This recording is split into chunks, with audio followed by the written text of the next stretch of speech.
Merhaba dostlar. Bugün sizlerle birlikte süper bir ebrat oyunu. Bu hileyi test etmek lazımdı. Geldi her yerde bir şey. Vücuda biliyorum ki bu oyun hangisinde oynayanlar bile oynamayanlar yok muydu? Bakın.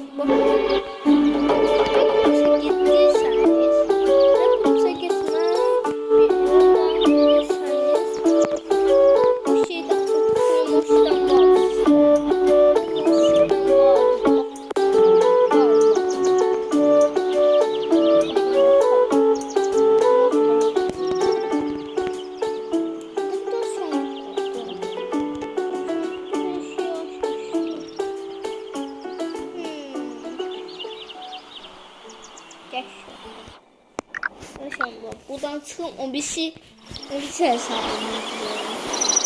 Bunlar da var. O birisi de vardı. Gittim mi? Ne oldu?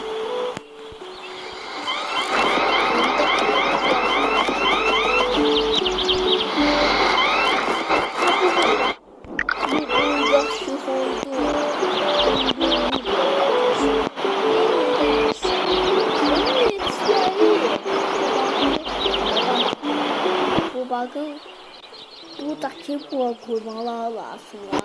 Niye koymalar aslında?